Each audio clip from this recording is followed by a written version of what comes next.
Hello வணக்கம். இது உங்கள் சிவி ஜோன். சொல்லாரும் எப்படி இருக்கீங்க? இப்போ பார்த்தீங்கன்னா நம்ம விக்ரம் இந்த பிக் பாஸ் வீட்டை விட்டு வெளியேற முடிவெடுத்த ஒரு விஷயம் வந்துட்டு கன்ஃபர்ஷன் ரூமில் போய் பிக் பாஸ் கிட்ட போய் கதறி எழுதி சொல்கிறார்.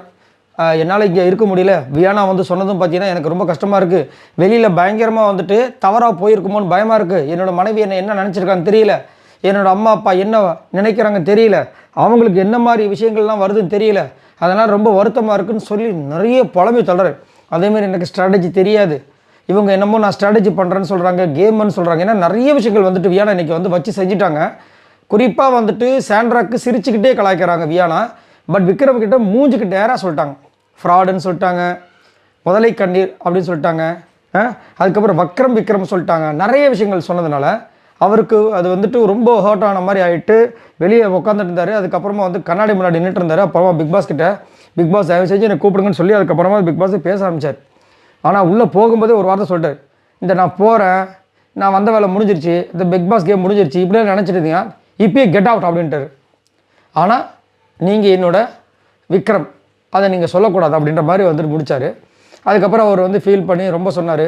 இது வரைக்கும் நான் நாமினேஷன்ஸ் பற்றி யோசிச்சதே இல்லை பிக் பாஸ். அதே மாதிரி எனக்கு ஸ்ட்ராட்டஜினாவே என்னன்னு தெரியாது. ஏதோ ஒரு சில விஷயங்கள்லாம் பண்ணுவோம், அவ்வளோதான்.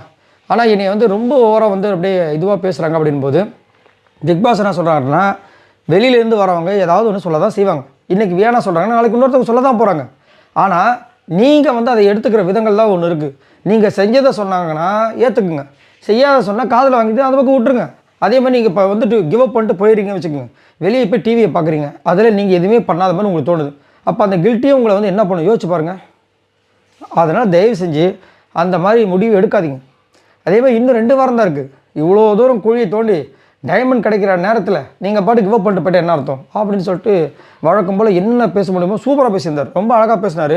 கடைசியில் வந்துட்டு இல்லை பிக் பாஸ், நான் எதுக்கான இப்போ வியானா சொல்கிறதுலாம் என் மைண்டுக்குள்ளே இல்லை, இருந்தாலும் கொஞ்சம் வருத்தமாக இருந்துச்சு அப்படின்னு சொல்லிட்டு ரொம்ப ஃபீல் பண்ணார்.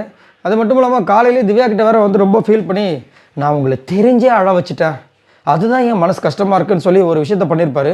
அது நிறைய பேர்கிட்ட வந்துட்டு பயங்கரமான ஒரு டவுட் ஏற்படுத்திடுச்சு. ஏன் அப்படின்னா இவர் வந்து இப்போ தான் இந்த மாதிரி ஒரு விஷயத்த பண்ணுறாரு. ஆனால் இதே விஷயத்த வந்து ஆதரிக்கு பண்ணும்போது தோண மாட்டுது. பண்ணும்போது யாரோ ஒருத்தர் குரல் கொடுத்தாங்க, எஃப்ஜே குரல் கொடுத்தா அப்பயும் வந்துச்சுட்டு பாடா அப்படின்ட்டு. அதுக்கப்புறம் திரும்ப எஃப்ஜே சொன்னதுக்கப்புறமா தான் அழுகுறாரு. அப்போது உங்களுக்கு வந்துட்டு நீங்கள் பண்ணுற விஷயங்கள் உங்களுக்கு நியாயமாகப்படுது, மற்றவங்க சொன்னதுக்கப்புறம் தான் அது அநியாயமாக படுதோ அப்படின்னு நினச்சிட்டு நீங்கள் வந்து சாரி கேட்குறீங்க. இது ஒரு வாட்டி நடக்குது.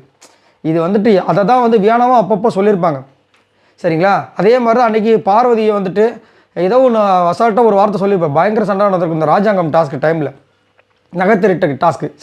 நகைத்திருட்ட டைமில்.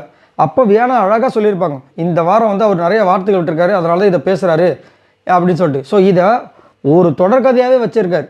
அதை தான் வந்து வியானா சொன்னால் வியானா சொல்கிறத வந்து அவரால் ஏற்றுக்க முடியல, அப்படியே சொல்லி புலம்புறாரு. பட் வழக்கம் போல் வந்து நம்ம பிக் பாஸ் வந்து அதெல்லாம் முடியாதுன்றாரு. கடைசியாக இவர் ஒரு வார்த்தை சொல்லிடுறாரு, என்னென்னா பிக் பாஸ் தப்பாக நினச்சிக்காதீங்க, நான் போகும்போது சப்போஸ் பணப்பெட்டி எடுத்துகிட்டு போயிட்டா நான் கிவ் அப் பண்ணிட்டேன்னு மட்டும் நினச்சிடாதீங்க. ஏன்னா நான் உங்களுக்கு ஒரு வாக்கு கொடுத்தேன், நீங்கள் சொன்னீங்க ஃபுல்லாக பிளாக்காக இருக்காதீங்க, ஃபுல்லாக ஒயிட்டாக இருக்காங்க, கொஞ்சம் கிரேவாக இருங்க அப்படின்னு.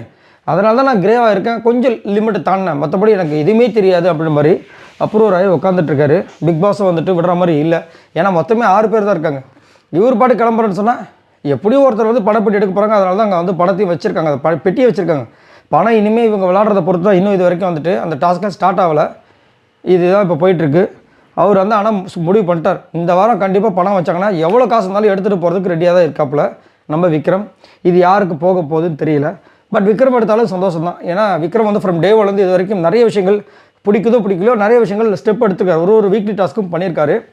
நேற்று பேசின விஷயங்கள் எனக்கு கொஞ்சம் பிடிக்கல, முந்தா நேற்று பேசின விஷயங்கள். மற்றபடி அவரும் ஒரு நல்ல ஒரு கேமர் தான். இதை பற்றி உங்களோட கருத்துக்களை சொல்லுங்கள். பாய் நண்பர்கள்.